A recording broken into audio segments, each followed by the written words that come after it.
Society will tell you, do this, don't do that. But it is up to you, your sense of judgment, your sense of knowledge, your sense of ability that enables you to embark on a particular path. We learn about life through questions. Then is everybody intuitive? Isn't that restricting the growth? How do you find that balance? Is it a verb like work to do? How do we progress and work on that? To answer some of these, Mr. Pratibimb Charitable, founder of Pratibimb Charitable Trust, brings to you Face to Face.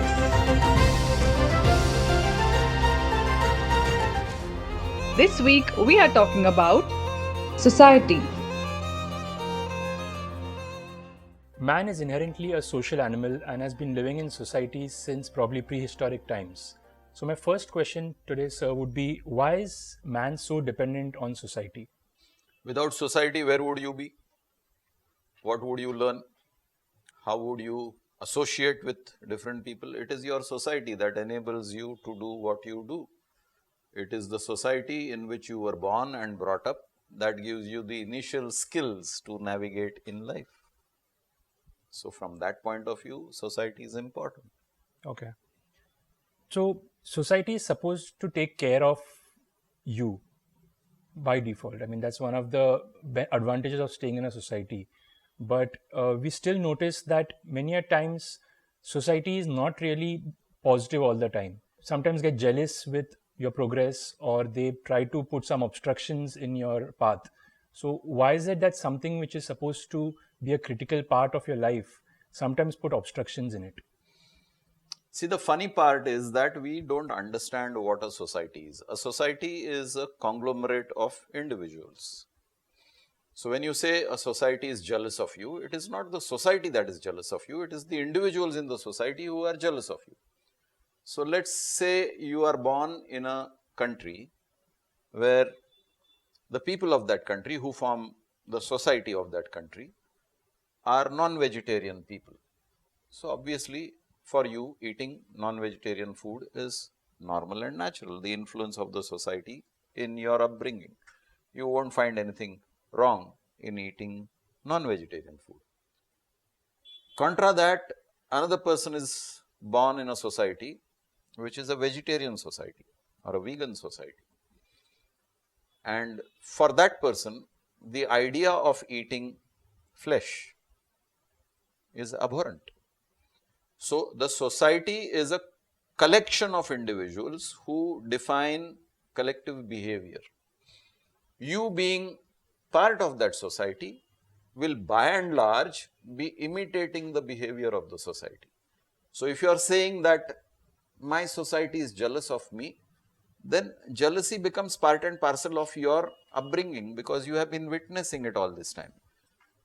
Maybe you don't like it when you are the target of jealousy, but because you have seen this happening in and around you, it gets ingrained in you without you realizing it that, okay, even I am jealous of somebody's progress. I may not be vocal about it, but I feel that tinge inside me, that pinch, that भला तेरी कमीज मेरे कमीज से सफेद कैसे. Okay. So I do agree that there are some advantages of society, like that it teaches you the basic concepts of life and how to live life. But aren't there some certain disadvantages as well associated with it, wherein they sort of society can bias your thought process? If you critically analyze it as an analyst would, you will discover that society actually damages you more than benefits you. And I am saying this with a lot of caution. Yes, society facilitates your upbringing. Society gives you a lot of benefits, a lot of platforms to operate on. But society also conditions you. And that conditioning is the damaging part. When I say conditioning, it is a reflex. I do so many things out of reflex. For example, if I am conditioned in a society where violence is the norm. So let's say a child is born in a war-torn country where daily you are seeing something or the other happening in the form of a conflict with probably a neighboring country. Then for that child, war is normal because he sees it day in and day out. He sees soldiers parading with weapons. He hears explosions. he sees destruction, he sees death. So that kind of atmosphere is normal for the child growing up in this environment.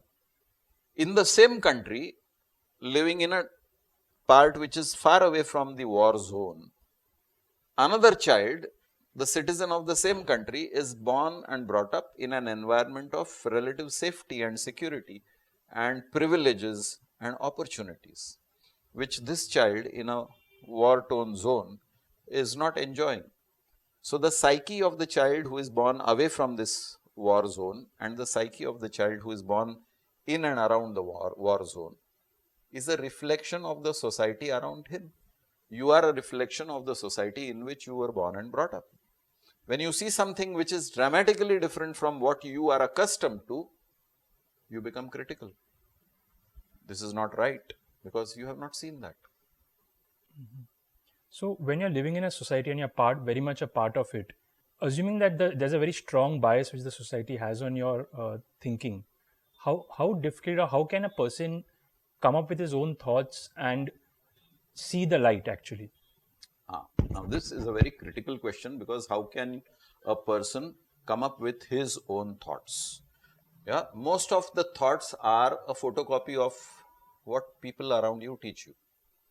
And let's take a very simple example. Let's say you come from a society which believes in a particular religion. You are a member of a particular society which practices a particular religion. And you grew up in resonance with your society. So you would automatically practice the religion that your society taught you. But while growing up, you came in contact with people of another religion. And you probably found certain deficiencies in your religion, your society's religion, which were not noticed in the society of another religion. So you got attracted to another religion. That is the basis of your conversion. What happened? One society cultivated you in a particular manner, another society converted you. But the conversion was your choice, unless you were threatened. Conversions also happened under a threat of violence or loss of life, loss of property, and then you converted because you want to belong. Human beings want to belong. So basically, society is a collection of a thought process. Okay. So on the similar lines, like you correctly mentioned, that people give a lot of importance to sort of conform with the society. There's always this mentality of log kya kahenge. Even though you have an opinion of yours, you might have been exposed to some truths and facts, you still do not follow it, though you believe in it. So isn't that restricting the growth of a person of what he wants to achieve? Sure, it does. It does, because then you have confined yourself to certain boundaries. And that is why you don't have explorers and discoverers and inventors in large numbers. Only those people who have the courage to explore newer vistas, they become explorers, discoverers, inventors. Otherwise, most of us have this clerical mentality of let's stick to the routine, let's follow what everybody follows, follow the herd mentality, safety in numbers. These people will never venture out and do something which is landmark. So does it mean that you have to probably go against the society norms in order to make a difference?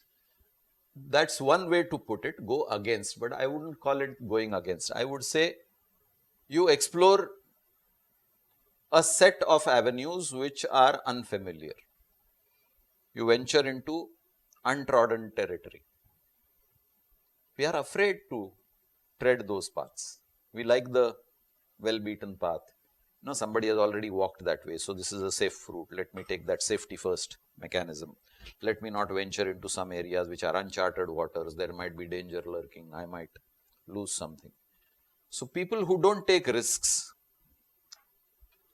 they gain in limited proportion. People who take risks, they are creating an opportunity to gain much larger. They are also taking the risk of losing what they have. The whole subject is about you. Society will tell you, do this, don't do that. But it is up to you, your sense of judgment, your sense of knowledge, your sense of ability that enables you to embark on a particular path. Maybe you create your own society. Right. Yeah, today's generation has created its own society. You have a live-in relationship which was unheard of. Couple of decades ago, a live-in relationship would be looked down upon. Today's society says, okay, it's part and parcel of life. Prior to that, the generations would look down upon intercaste marriage. Today, nobody talks of intercaste marriage. Maybe somewhere in the remote villages, there is still a subject about caste. But by and large, the society has opened up. There are inter-community marriages, inter-linguistic marriages, regional marriages, and people accept it. But sir, on one hand, it sounds like society is becoming more liberal. But on the other hand, atrocities and other issues are also increasing. Societies are never liberal. The minute you form a society, Right. you have formed exclusivity. You take housing society. The minute you have a housing society, people from other societies are not welcome. Other car is not allowed to park in your compound. So societies are never liberal. But when you say that probably intercaste marriages are becoming common now, so that is being liberal in a way, right? Yes, you became liberal in one outlook, Yeah. but you became restricted in another outlook. Like, for example, joint families was a concept earlier. Yeah. And everybody conformed to that concept of joint family because everybody came from the same background. We belong to the same community. Now, with intercaste marriages, the concept of joint family is slowly disappearing because a different thought process has come in. Then the person who is going into a joint family is distinctly uncomfortable. And that discomfort makes him break away from the family. So, what you had as a joint family slowly disintegrated into nuclear families. So, yes, there is an advantage and there is a other side to it. Call it a disadvantage if you will. Right. It's again a viewpoint. Advantage, disadvantage are viewpoints. Right. Right. So my next question, sir, is that you mentioned that when someone does something which is not the norm and they gain success or they can gain success, and that success is usually beneficial for the society as well. So why doesn't society sort of promote or support this sort of changes instead of having everyone follow a set of principles? Everybody doesn't have vision. Only the visionary can see what is going to happen out in the distance or in future. All of us are myopic.